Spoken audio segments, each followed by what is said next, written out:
Cumprimento a todos com uma bendita paz do nosso Senhor Jesus Cristo.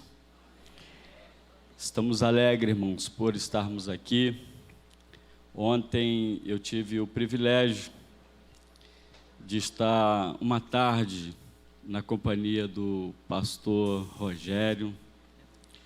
Tivemos uma conversa bastante amistosa, falamos bastante a respeito do reino de Deus,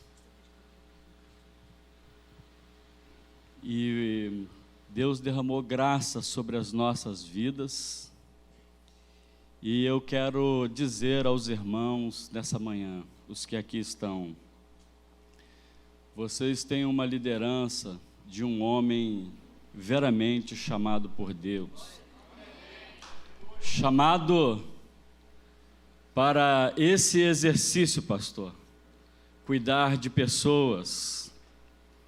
Deus o chamou, vocacionou para esse ministério. Nessa manhã eu me apresento aqui, meu nome é Valdir Chaves, pela misericórdia do Senhor, sou um pastor cooperador do meu sogro. Ele tem um ministério ali no interior sul do estado, ali em Guaçuí, Assembleia de Deus raiz, né? Aquela Assembleia de Deus que carrega aqueles costumes, lá de 1910, né? De Daniel Berg e Gunnar Wingre, o pessoal que veio e fundou essa denominação aqui no Brasil, e que é bênção nos grandes rincões desse país. E ali nós estamos ali, Deus chamou eu e a minha esposa está ali, a Luciana. Esse ano nós vamos completar 30 anos de casados, né? Deus tem abençoado a nossa vida, e pela misericórdia de Deus nós estamos ali auxiliando o pastor nessa difícil tarefa de pastorear, de cuidar de pessoas. Aqui também eu quero agradecer o pastor por cuidar do meu filho, da minha cunhada, Adriana, do meu cunhado Fabrício, está ali. Dá trabalho? Graças a Deus por isso, né? Isso é oportunidade da gente exercer o amor, né? Glória a Deus. Glória a Deus.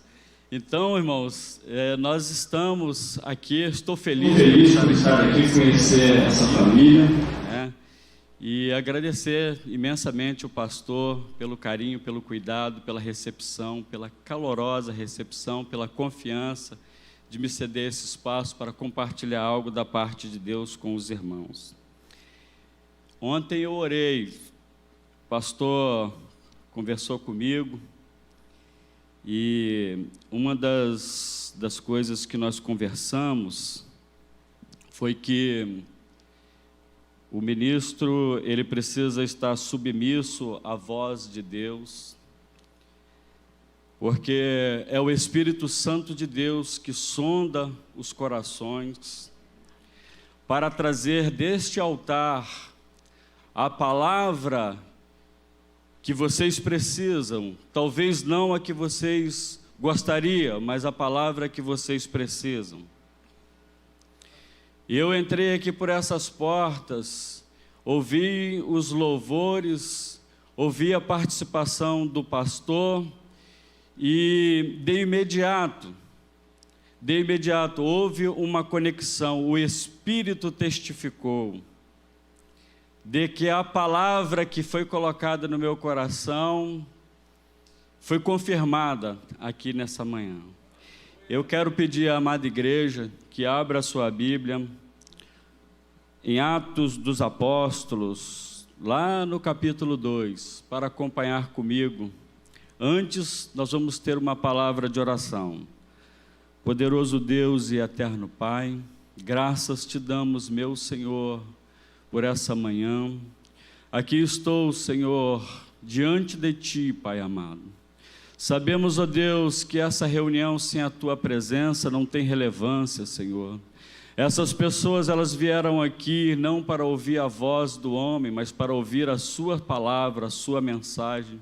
Semeia, Senhor, em nossos corações, ó Deus. Comunica-nos, ó Deus, através do Teu Santo Espírito. Derrama sobre nós a Sua graça.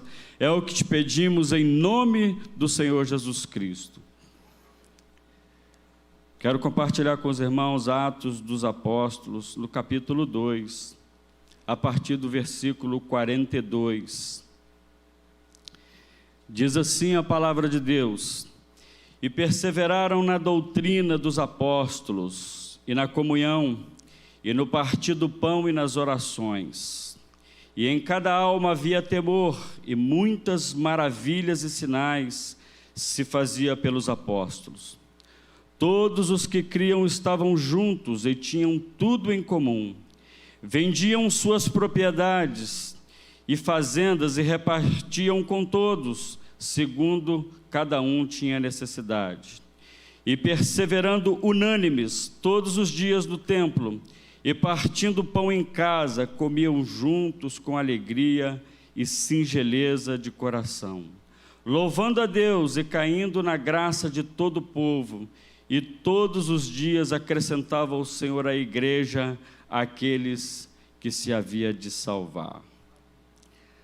Aleluias! Bênção para nós. Então, meus amados, coadunando com o início desse culto, em que o nosso pastor disse aqui a importância da comunhão, eu quero compartilhar através desse texto e combater um sofisma que iniciou há alguns anos aqui no Brasil. Eu falo do Brasil porque eu não sei se está acontecendo fora do nosso país. Dentro das nossas reuniões, há algumas expressões, como por exemplo, a salvação é individual. Há uma interpretação equivocada de um trecho das Escrituras Sagradas que diz corretamente que o Espírito Santo habita em nós e que nós somos a igreja. Isso é verdade. Mas vem um espírito das trevas e convence a pessoa de que, se nós somos igrejas, templo do Espírito Santo, eu não preciso da comunhão, eu não preciso estar aqui, eu não preciso participar.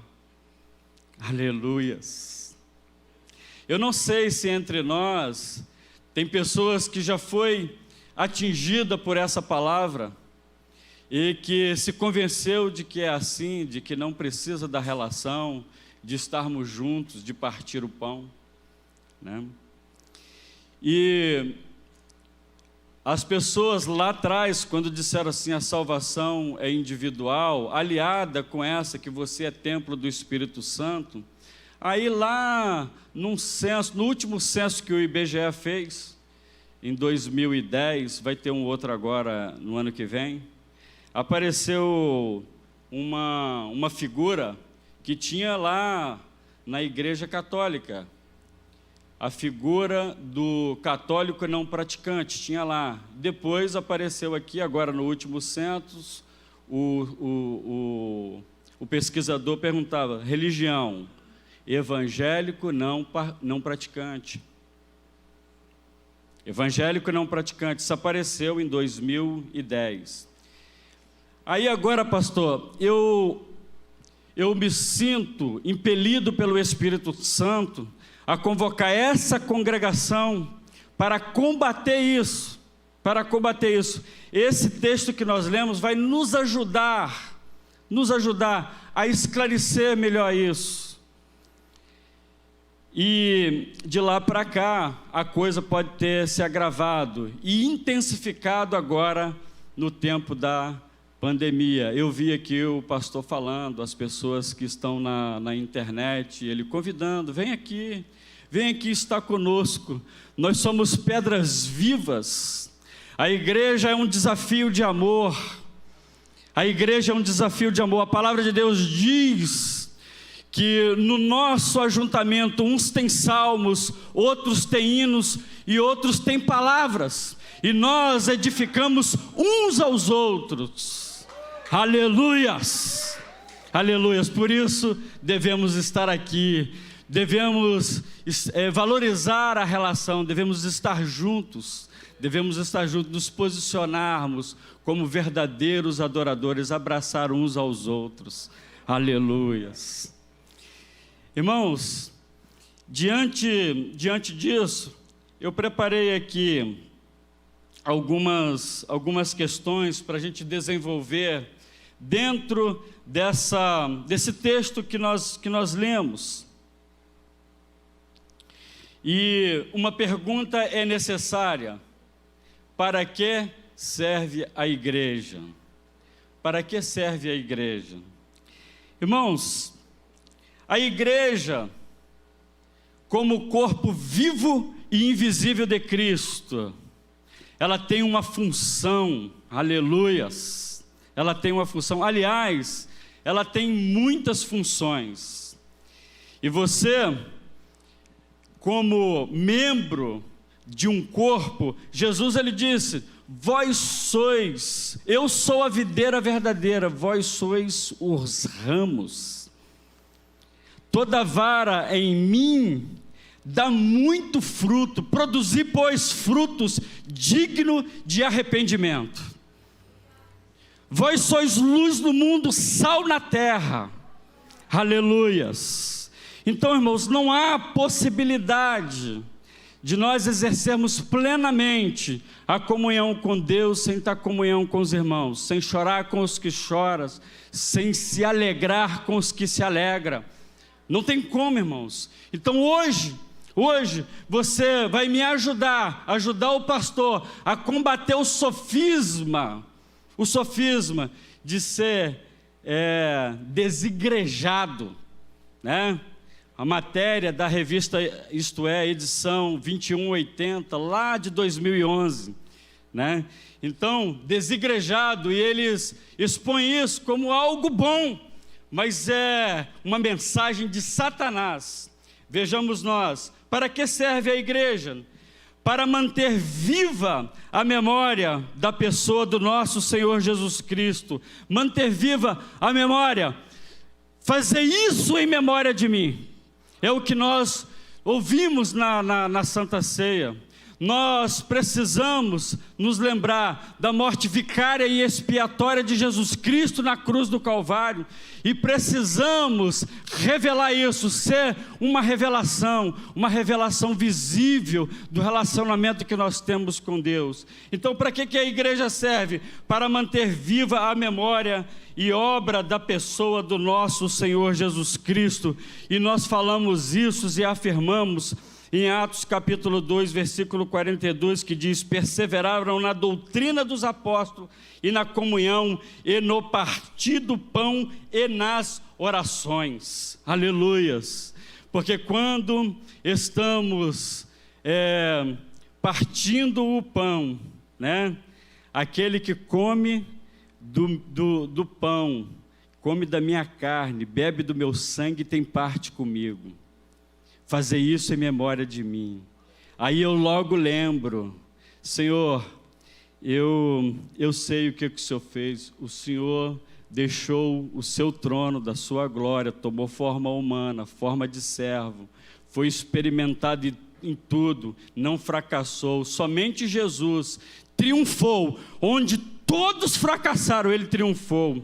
E por isso nós estamos aqui para honrar, para glorificar o nome dele. Quero dizer a você nessa noite, nessa manhã, você está autorizado a exercer a sua identidade em Cristo Jesus. Aleluias. Você, se o Filho vos libertou, verdadeiramente estáis livre para ser uma oferta de amor, ser um sacrifício vivo, santo e agradável, para que as pessoas que estão em trevas tenham um contato com os filhos de Deus e tenha a esperança. Então, aqui, a primeira coisa, irmãos, para que a igreja serve? Para manter viva a memória da pessoa e obra do nosso Senhor Jesus Cristo. Aleluias. O Evangelho é uma boa notícia.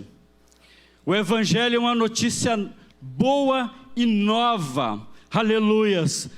Para aqueles que estão em trevas, a esperança. Para que serve a igreja, meus amados?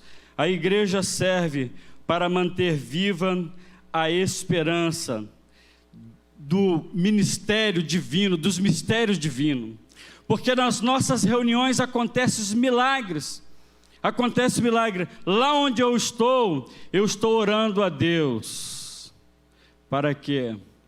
Eu quero ver um milagre lá naquela igreja, aleluias. Aliás, pastor, o milagre que nós precisamos, lá acontece milagre. Esses dias mesmo chegou um homem lá, muito doente, o pastor orou, o pastor falou para ele, em 3 dias você vai estar curado, e no 3º dia realmente ele estava curado, aleluias. Nós vemos e temos conhecimento de muitos milagres físicos, né? Igual eu compartilhei ontem com o nosso pastor, dizendo para ele, quando eu vejo um milagre, eu fico olhando, qual é a conexão, qual é a informação, o que Deus está falando, para onde aquele milagre está apontando, porque eu recebi do Senhor, lendo o apóstolo João, o evangelista João, que os milagres, eles são sinais, né? Está apontando, está fazendo conexão de fé de alguém com o divino.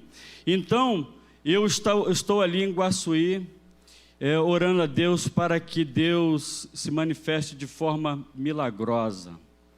Mas o milagre que eu quero ver, pastor, é Gálatas capítulo 5. Eu quero ver aquela igreja, eu quero ver aqueles irmãos com a disposição de amar e servir. Eu quero ver aquela igreja produzindo frutos do Espírito, mansidão, fé, misericórdia, bondade, solidariedade, disposição de se mover em direção ao outro, com amor e com misericórdia. Aleluias! Eu quero ver esse milagre naquela igreja, e eu estou de joelhos na presença do Senhor, buscando em Deus que esse milagre aconteça. Aleluias. A igreja, ela serve para isso. Para que serve a igreja? Para trazer do mundo espiritual revelação, para trazer do mundo espiritual milagres. E esse milagre eu quero que Deus alcance você, para que você tenha a graça, a bondade, para que você tenha revelações, visões do céu, para amar e servir, para ser uma referência. Aleluias. Enquanto todo mundo está desesperado, alguém olhar para você e ver uma referência de fé. Aleluias. Porque se a igreja de Deus não der conta desse tempo, quem é que vai dar, irmãos? Se Deus não contar contigo para ser uma referência de fé, aleluias, Deus vai contar com quem? Deus quer contar com você. Deus quer contar com você para que você esteja firme nas adversidades. Aleluias. E é isso, para isso que a igreja serve nesse tempo. Terceiro lugar, para que a igreja serve? A igreja serve para manter viva a oferta de amor em resposta à solidão humana. Aí nós lemos aqui Atos capítulo 2, a partir do verso 44, que diz assim: todos os que criam estavam unidos e tinham em tudo em comum. Vendiam propriedades e bens e repartiam por todos, segundo a necessidade de cada um. E perseverando unânimes, todos os dias no templo, partindo pão, em casa comia com alegria e singeleza.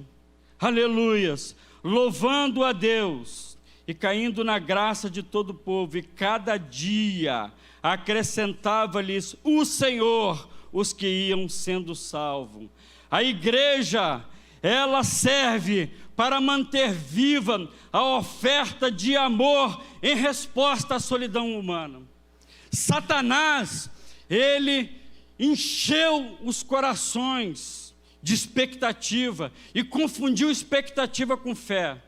Quero dizer a você nessa manhã, não confunda desejos muito ardentes, expectativas, algumas até legítimas, com fé.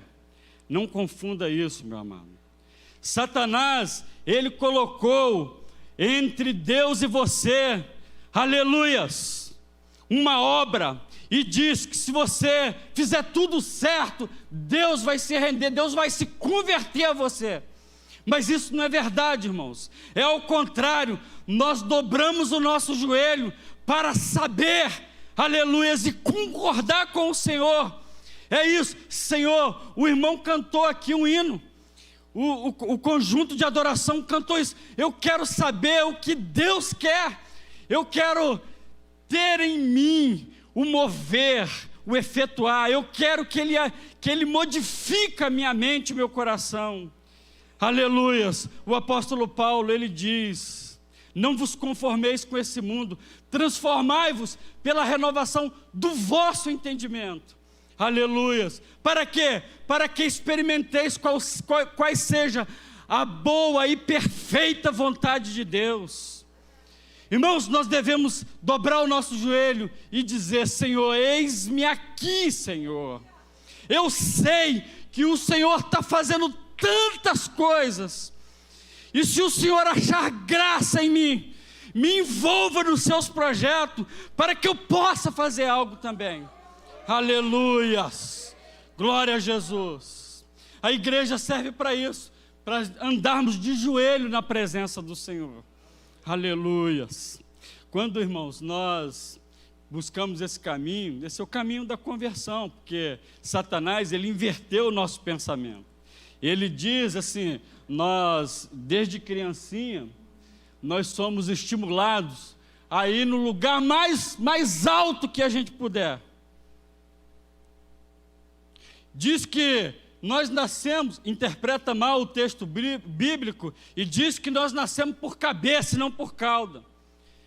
Tudo que Satanás precisa é inverter a mensagem do Evangelho. Então, ele pega as Sagradas Escrituras, e aí o que ele faz? Ele inverte o sentido. Porque você não é enganado com mentira, você é enganado com a não verdade. Quando alguém disser uma mentira para você, você ri, porque você logo percebe que aquilo é mentira. Os humoristas, eles usam isso, ele fala cada coisa absurda, aí tira da gente riso, né? Mas Satanás, sabe o que ele faz? Ele não usa um livro de filosofia, não. Ele pega esse livro aqui e inverte o sentido da mensagem. E aqueles que estão com o seu coração cheio de cobiça, eles se embrenham naquilo ali. E aí, o que vai acontecer? O que vai acontecer com isso? Lá na frente vai vir uma frustração. E tudo que Satanás quer é que você comece a duvidar de Deus. Eu encontrei, pastor, um diácono lá em Itaguaí. Entregaram lá uma profecia para ele.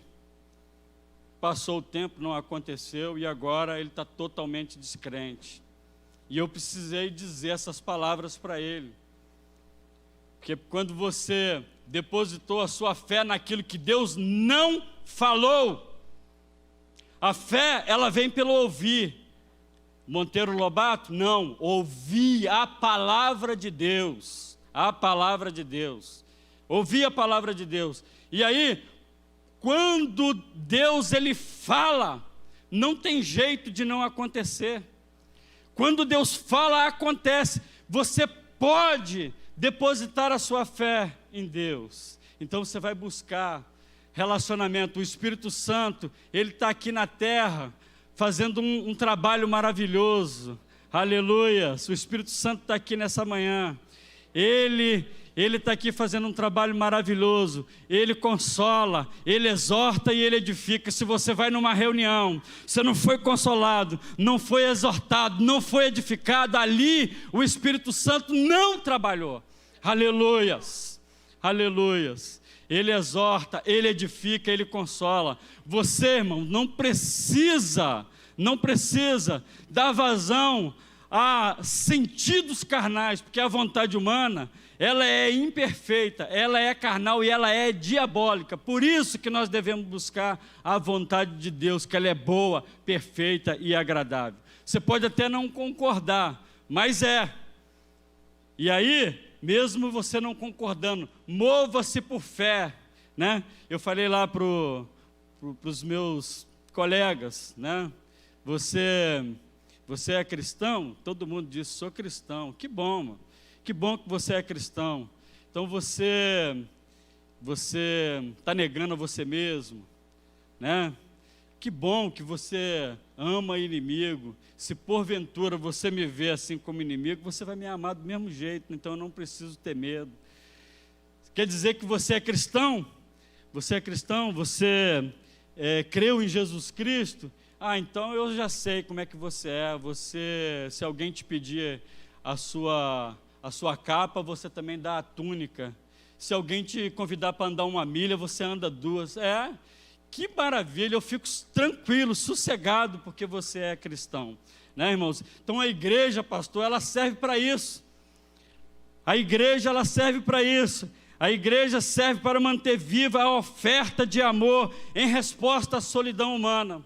Porque Satanás encheu o coração das pessoas de direito, encheu o coração de expectativa, e agora elas estão deprimidas, achando que Deus não acredita nela, que Deus não existe, né?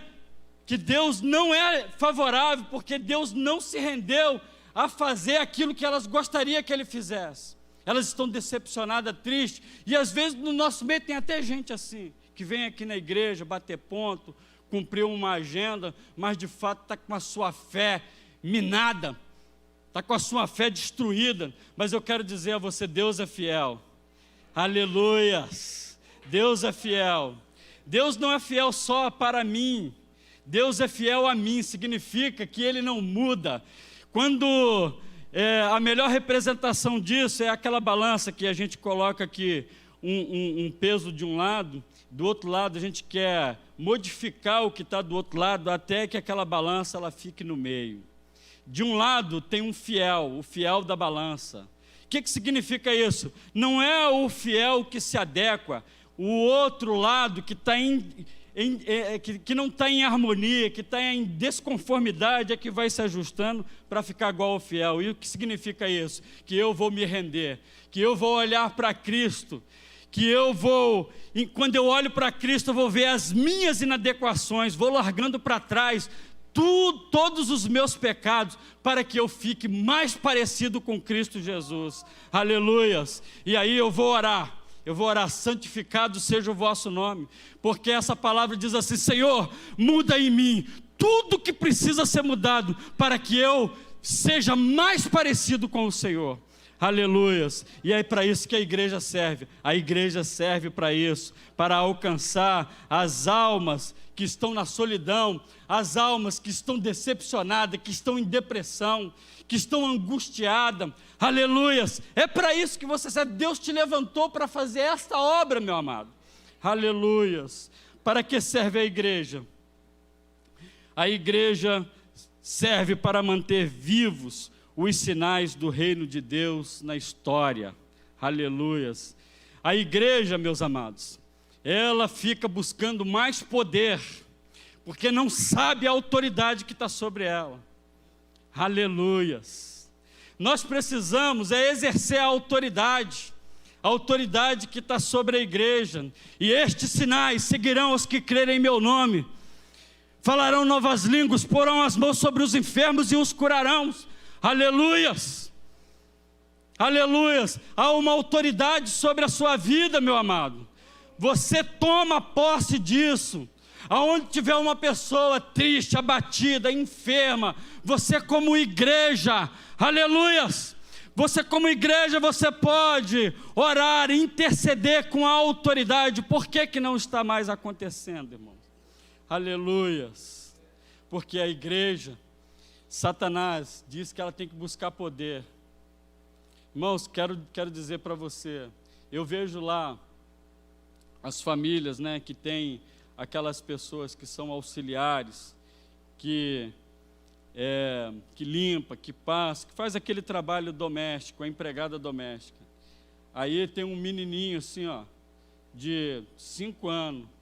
Aí ele diz assim: fulano, você pode trazer uma fruta para mim? Aí a pessoa para tudo que está fazendo, pastor, vai lá. Aí daqui a pouco ele fala assim, um menino de 5 anos, arruma lá a minha cama. Aí a pessoa vai lá e arruma. Irmãos, ali tem uma expressão de poder. Aquela pessoa, ela tem mais poder do que aquela criança, sim ou não? Mas aquela criança, ela dá comandos, porque ali ela é a autoridade. Ela é a autoridade. Aquela criança, ela está com autoridade. Então, ela não está exercendo o poder, porque o poder está no adulto, está mais forte. Ela está exercendo o quê? A autoridade. Então, ele dá comandos e aquilo vai acontecendo. Nós não temos que buscar mais poder, nós temos é que exercer a autoridade espiritual que está sobre a igreja. O Davi, quando ele estava de frente para o Golias, tinha um exército todo acovardado para trás. E aquelas pessoas ficavam olhando cada detalhe daquele gigante, o seu capacete, a sua vestidura, as suas armas, a sua força, seu tamanho. Ele sabia com precisão tudo que aquele gigante tinha. E o Davi, ele olha assim. O Davi colocou um olhar diferente, irmãos. Ele olhou e falou assim, ele ficou procurando, cadê a circuncisão? Ele estava procurando o sinal de Deus naquele homem e não encontrou. E Davi, quando ele chega a essa conclusão, ele chega diante daquele gigante e diz: tu vens a mim com espada, lança, tu vem com o seu poder, mas eu vou a ti em nome do Senhor dos Exércitos, a quem tu tens afrontado. Aleluia. Naquela figura, pastor, o poder estava com aquele gigante, mas a autoridade, o Davi reconhecia a autoridade que estava sobre ele. Aleluias. E eu quero deixar para vocês nessa manhã essa palavra: há uma autoridade sobre a sua vida, há uma autoridade sobre a sua vida. Nenhum demônio pode resistir uma ordem, nenhuma ordem espirituais. Você está autorizado a amar e servir, você está autorizado a ser uma expressão viva do Senhor Jesus Cristo aqui na terra. Aleluias. Você está autorizado a produzir frutos dignos de arrependimento. Você está autorizado a largar para trás a culpa e o medo e seguir para o alvo, porque o Espírito Santo, ele te leva para o alvo, para o prêmio da soberana vocação que é em Cristo Jesus. Aleluias. Para que serve a igreja, irmãos? Para manter vivos os sinais do reino de Deus aqui na terra. A igreja é a comunidade que anuncia a presença do reino de Deus entre os homens e faz o convite desafio. Sabe o que é o convite desafio? Você quer conhecer o reino de Deus? Venha caminhar comigo. Aleluias. Se você, irmãos, é que eu falo lá para os irmãos, você quer conhecer o pastor Valdir? Vem na minha casa, pô. Vem conviver comigo aqui, com a minha esposa, né? Vem passar dias aqui comigo, né? Vamos andar juntos, porque o discipulado, ele não é só no púlpito e com sermões, é com a nossa vida frutificando graça. Seja uma pessoa cheia de graça, da graça de Deus. Aleluias. Então a igreja, ela serve para isso. Não caia na conversa de Satanás. Não, se você ainda não foi motivado a deixar a comunhão, em algum momento ele vai fazer isso, mas você ouviu essa palavra e essa palavra gerou um escape na sua vida. Valorize, venha para cá, ajude o seu pastor, participe, vai buscar as almas perdidas, vai abraçar, né? A gente tem uma ideia errada também, né? Que a gente tem que trazer a pessoa. Como é que a gente pensa? Para mim trazer uma pessoa para Deus, eu trago ela para cá. Não, irmãos, a gente leva Deus para ela. Nós levamos Deus para ela, Deus habita em você. Você vai lá e abraça ela. Quando você abraça ela, Deus está abraçando ela, você sabia? Aleluias. Então, meus amados, que fique com essa palavra, que Deus abençoe a vossa vida e que o Espírito Santo de Deus possa falar melhor nos vossos corações.